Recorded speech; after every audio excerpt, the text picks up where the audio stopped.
Non phrase. Non हर sentence के अंदर दो चीज़ें होंगी, नोट कर लें। एक होगा नॉन फ्रेज, एक होगा वर्ब फ्रेज। ठीक है, वी पी। अब ये नॉन फ्रेज और वर्ब फ्रेज जो है इसको हमने देखना है। नॉन फ्रेज में जो मेन चीज़ है वो यानी नॉन उसका हेड होगा, ठीक है, और नीचे वर्ब फ्रेज में भी उसका जो मेन होगा वो हेड होगा। ये दोनों होती हैं हेड, ठीक है। किसी सेंटेंस के अंदर ये दोनों चीज़ें मेन होती हैं। जब हम कोई फिक्रा लिखते हैं, जैसे मैं यहाँ लिखता हूँ द कैट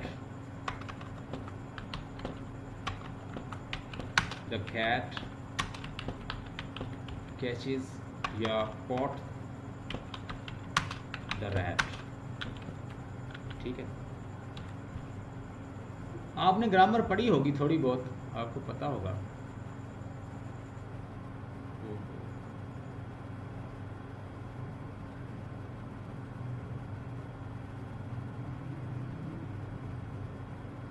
आपने ग्रामर पढ़ी होगी, वो ज़रा मुझसे हो गया था। अगर आपने ग्रामर पढ़ी है तो इसको क्या कहते हैं और इसको क्या कहते हैं। एक होता है प्रेडिकेट, सब्जेक्ट। ये सब्जेक्ट है, और ये क्या था, प्रेडिकेट। वर्ब के बाद प्रेडिकेट आएगा, हाँ जी, और वर्ब से पहले सब्जेक्ट।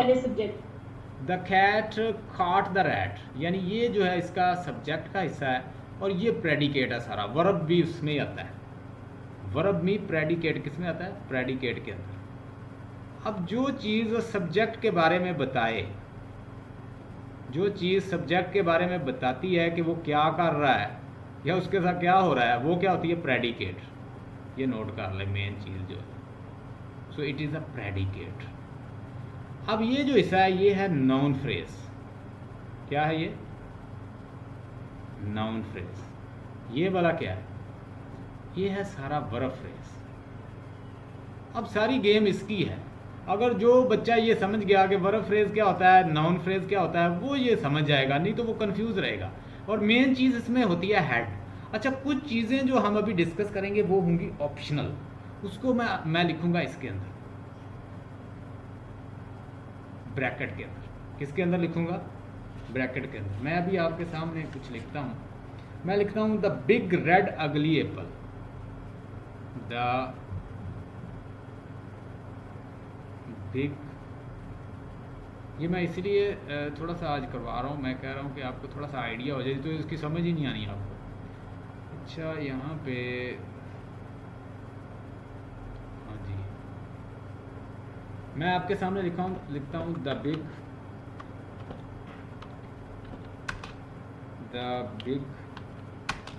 रेड, फिर उसके बाद अगली एप्पल। अब इसमें मुझे बताएं कि इसमें नाउन कौन सा है। शकीला आप बताएं कि नाउन कौन सा है इसमें। तो इसमें apple, red apple, no, red क्या है, नाउन। सॉरी एप्पल, रेड उसका ऑब्जेक्टिव है। इसमें बहुत सारी चीज़ें यूज़ हुई हैं। अब देखिए, मुझे सिर्फ जो इसमें जो मेन है वो ये है हेड, ठीक है। अब ये सारे ऑप्शनल हैं, ये भी ऑप्शनल है, ये बिग भी ऑप्शनल है, इसको मैं ब्रैकेट में लिख सकता हूँ। ये जो दी है इसको मैं एनालाइज करने लगा हूँ गौर से, इसे कहते हैं डिटर्मिनर। क्या कहते हैं, डिटर्मिनर। बिग जो है इसे कहते हैं एडजेक्टिव, ये भी एडजेक्टिव है, ठीक है। अब ये जो रेड है ये भी एडजेक्टिव है, ठीक है। और अगली जो है ये भी एडजेक्टिव है। इसको गौर से समझते जाएं, जहाँ पे ना आए समझ मुझे अभी पूछ लें, क्योंकि बाद में आपने बड़ा कंफ्यूज होना, क्योंकि हमने एक प्रैक्टिस करनी है और उन्होंने पूछना भी है एग्जाम में। नाउन फ्रेज मेन चीज़ जो होती है, नाउन फ्रेज के अंदर हेड होता है, और हेड होता है नाउन सिर्फ। बाकी चीज़ें जो होती हैं मोस्टली क्या होती हैं, ऑप्शनल। उनको हम किस में लिखेंगे, इस ब्रैकेट के अंदर, ठीक है। और वर्ब फ्रेज में भी हेड क्या होता है, उसका वर्ब। अब इसमें काट जो है ये हमारा हेड है, ठीक है, वर्ब फ्रेज में। और इसमें कौन सा हमारा, इसमें कैट जो है वो हमारा नाउन है, इधर हमारा रैट जो है ये नाउन है। अगर मैं इनमें से जैसे ये दा जो है, इन दोनों को मिलाऊं ये नाउन फ्रेज है। नाउन फ्रेज के साथ हमारे पास और क्या है, डिटर्मिनर है। दा क्या है, डिटर्मिनर है, ठीक है। और एक नाउन है और डिटर्मिनर है, और डिटर्मिनर को और गौर से देखिए, पी समझ लीजिए मैंने मिटा दिया है। अगर मैं देखूं तो द कैट के अंदर दा जो है हमारे पास डिटर्मिनर है, और कैट जो है वो हमारा नाउन है, ठीक है। अगर मैं इन दोनों को मिलाऊं तो ये बनाएगा नाउन फ्रेज है। क्या बनाएगा, नाउन फ्रेज। नाउन फ्रेज किस तरह मिलेगा, अगर उसके साथ डिटर्मिनर मिल जाए और उस नाउन मिल जाए तो वो दोनों मिलके एक नाउन फ्रेज बनाते हैं। बहरहाल मज़ीद जो है यहाँ पे प्रैक्टिस करते हैं, आपको अंदाज़ा हो जाएगा कुछ। मैं आगे आपको लिखवा देता हूँ वो चीज़ें, आप लिख के देख लें ज़रा। अच्छा,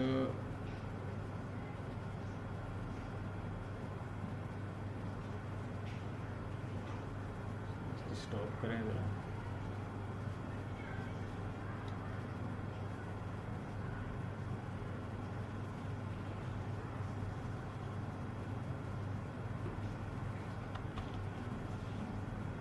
लिखें the book of the poem, the book of the poem,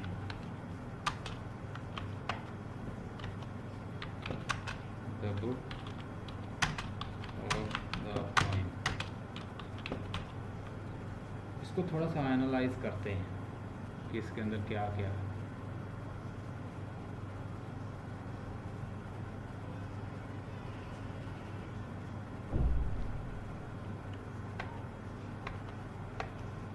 हाँ जी, कौन कौन मेरी हेल्प करेगा। ये दा क्या है, डिटर्मिनर से ये ऑफ क्या है, बुक और पोइम, बुक ऑब्जेक्ट है।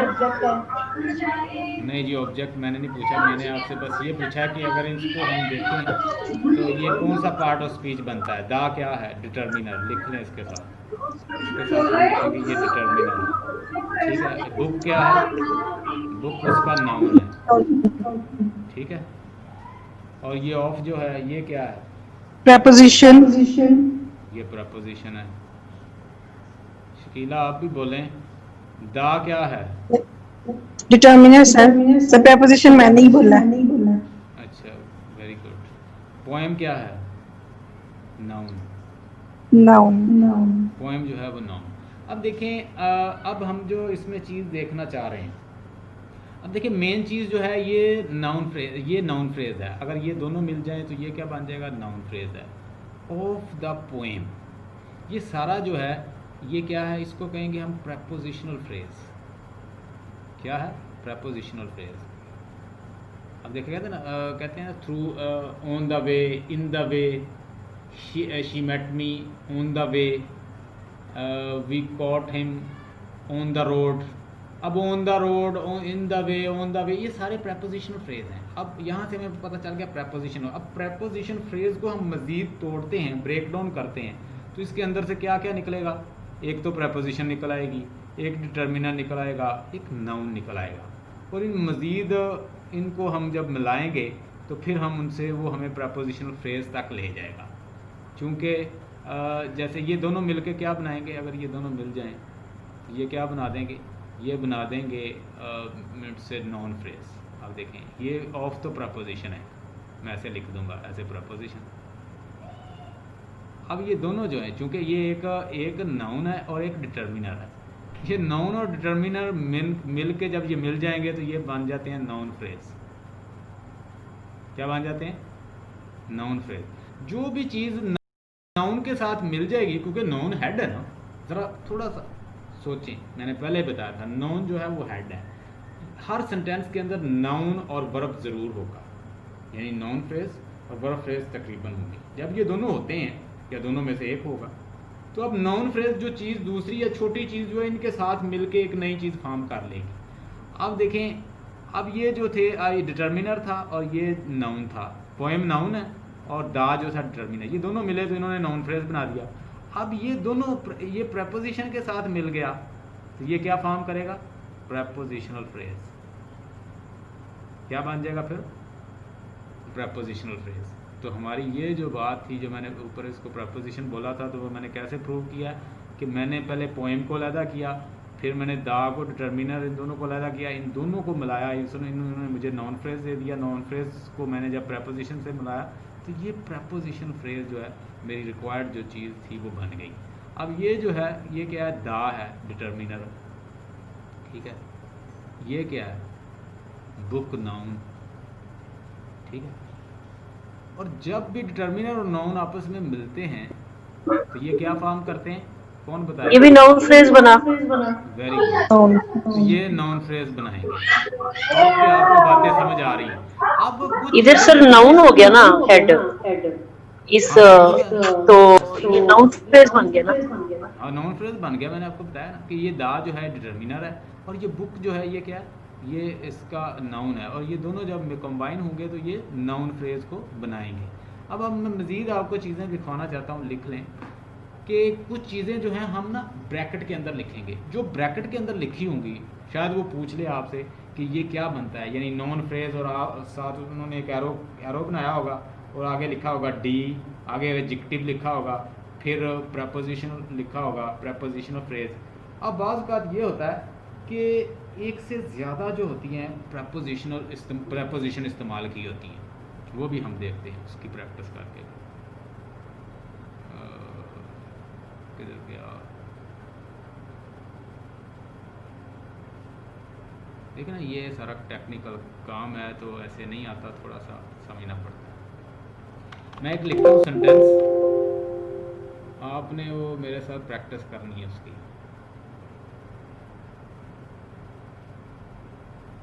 देखें सेंटेंस है the book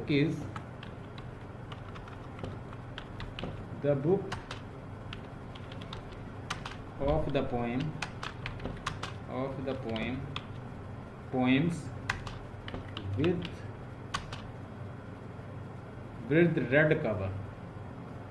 with red cover,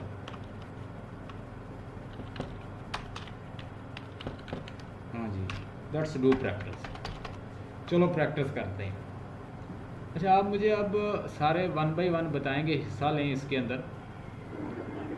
दा जो है ये क्या है? Determiner. Very good. और मैं आपको फिर बता दूं, यानी जो डेफिनेट और इनडेफिनेट आर्टिकल है ना, वो सारे इस ग्रामर के अंदर तकरीबन वो किस नाम से जाने जाएंगे, डिटर्मिनर के से। यानी डेफिनेट आर्टिकल कौन सा होता है? दा कौन सा है? Definite article. और इनडेफिनेट आर्टिकल क्या होते हैं? एन, ठीक है, और ए, ये इनडेफिनेट आर्टिकल। इनको हम क्या कहते हैं मोस्टली, और जो नंबर्स होते हैं 1 2 3, ठीक है, ये सारे क्या होंगे? ये सारे होंगे हमारे डिटर्मिनर्स। तो दा हमारा क्या है? दा हमारा डिटर्मिनर है, और बुक क्या है? हमारा नाउन है, Noun. ठीक है। Of अब preposition. ऑफ जो है वो प्रपोजिशन। अब इस सेंटेंस में 2 प्रपोजिशन यूज हुई हैं, अब हमने Like उसको with. हैंडल करना है। अच्छा, ऑफ द पोएम, अब ऑफ द पोएम जो है ये प्रपोजिशन फ्रेज है, और एक with. With the red cover, ये दोनों प्रपोजिशन फ्रेज है। यानी यहाँ से एक प्रपोजिशन फ्रेज बन गया, एक ये प्रपोजिशन फ्रेज बन गया, ये दोनों प्रपोजिशनल फ्रेज हैं। और अब हम इनको देखेंगे। अच्छा, ये भी प्रपोजिशनल फ्रेज है, इसके ऊपर भी मैं लिख लेता हूँ प्रपोजिशन। ये जस्ट मैं आपकी अंडरस्टैंडिंग के लिए कर रहा हूँ, उसके बाद ट्री डायग्राम बाद में बनाएंगे जब ये समझ आ जाएगी। ये भी प्रपोजिशन फ्रेज है, ठीक है। मोस्टली यूज़ नहीं होता डबल प्रपोजिशन, लेकिन एनालिसिस में हम यूज़ कर लेते हैं। अच्छा, the book of the poem with red cover, ये दा जो है डिटर्मिनर है, बुक जो नाउन है, ऑफ जो है प्रपोजिशन है मेरा, और ये जो है ये क्या है? ये क्या है? दा जो है ये फिर डिटर्मिनर है, ठीक है, और ये पोएम जो है ये फिर नाउन है। अब यहाँ पे फिर आ जाएं, विद जो है प्रपोजिशन। सर हाँ जी, सर ये पॉइंट को हम जहाँ ऑब्जेक्टिव नहीं लेंगे और रेड कवर को हम जहाँ पर एज अ एडजेक्टिव नहीं लेंगे, क्योंकि रेड कवर उसकी क्वालिटी बता रहा है और पोइम बुक का एक ऑब्जेक्टिव शो कर रहा है। मैं तो अभी रेड तक पहुंचा ही नहीं, रेड तक तो मैं पहुंचा ही नहीं अभी, उससे मैं एडजेक्टिव ही कहूँगा। अभी मैंने जस्ट बताया the book of the poem, the book of the poem, book जो है वो नाउन है, ऑफ जो है वो उसका प्रपोजिशन है, द जो है वो उसका यानी टर्मिनर है, पोएम जो है उसका नाउन है। ये डबल यानी प्रपोजिशनल फ्रेज यूज़ हुआ है इसमें, हम जस्ट उसको देख रहे हैं। अब देखें अब यहाँ पे रेड जो है ये एडजेक्टिव है, ये क्या है, एडजेक्टिव है। क्वालिटी है उसकी बुक की, ठीक है, एडजेक्टिव है। कवर जो है वो नाउन है। अब हमने इसको ट्री डायग्राम से भी साबित भी करना है कि ये कैसे बनते हैं। अब देखिए डी जो है चूंकि अगर ये दोनों मिल जाएं, ये डिटर्मिनर और ये दोनों क्या फॉर्म करेंगे, ये बनाएंगे नाउन फ्रेज। ठीक है। और उसके बाद अगर ये डी है, ये डी है, ये पी है, सॉरी पी है, तो इसको मैं थोड़ा सा नीचे कर रहा हूँ, ये पी ही लिख रहा हूँ, आपने कंफ्यूज नहीं होना, ये पी है। अब ये दोनों अगर मैं इसको मिलाऊं, डी को मिलाऊं और फिर उसके बाद यानी डिटर्मिनर और नाउन को मिलाऊं, तो ये मुझे देंगे नाउन फ्रेज, क्योंकि ये एक नाउन फ्रेज होता है। अगर मैं इन दोनों को मिलाऊं तो ये टोटल किसके बराबर होता है, प्रपोजिशनल फ्रेज के। ठीक है जी। और इसी तरह विद जो है पी जो है ये मेरा प्रपोजिशन है, और मैं फिर इसके बाद एडजेक्टिव को मिलाता हूँ और नाउन को मिलाता हूँ, ये भी मुझे नाउन फ्रेज दे देंगे। ठीक है। और ये बात याद रखें कि क्योंकि नाउन हेड होता है। नाउन हेड होता है उसने जाके, और ये इन सब से इस वक्त क्योंकि इसको हेड कौन कर रहा है, इस पूरे इतने फिक्रे इतने टुकड़े को हेड कौन कर रहा है, प्रपोजिशन। तो फिर आखिर में आएगा प्रपोजिशनल फ्रेज। यहाँ पर मैं लिखूँगा प्रपोजिशनल फ्रेज। ये इस तरह मैंने साबित कर दिया, इसमें ये दो हैं प्रपोजिशनल फ्रेज, एक ये है, एक ये है, और ये लदा से। Hope you got the point. ये टी डायग्राम को इस तरह हमने समझना है, ये जस्ट आपकी प्रैक्टिस के लिए हो रहा है, वो दूसरा तो हमारा बाद में होगा, बड़ी डिटेल में हम एक एक को करेंगे। अच्छा, एक और चीज़ है जो मैं आपको समझाना चाह रहा हूँ। अच्छा, बात का the book that Ali has given me, the book that Ali has given me. अब that Ali has given me, the book that Fauzia has given me. ठीक है, the book that Fauzia has given me, ये मेरा क्या होगा, कॉम्प्लीमेंट फ्रेज इसको कहते हैं, कॉम्प्लीमेंट फ्रेज, इसको लिख लें, ये भी मैं आपको बता दूँ।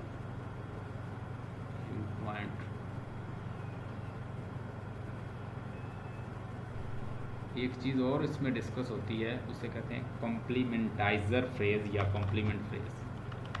आपने पढ़ा होगा, कॉम्प्लीमेंट लिखा होता है ग्रामर में, ये वही है। मैं मिसाल के तौर पर कहता हूँ द बुक दैट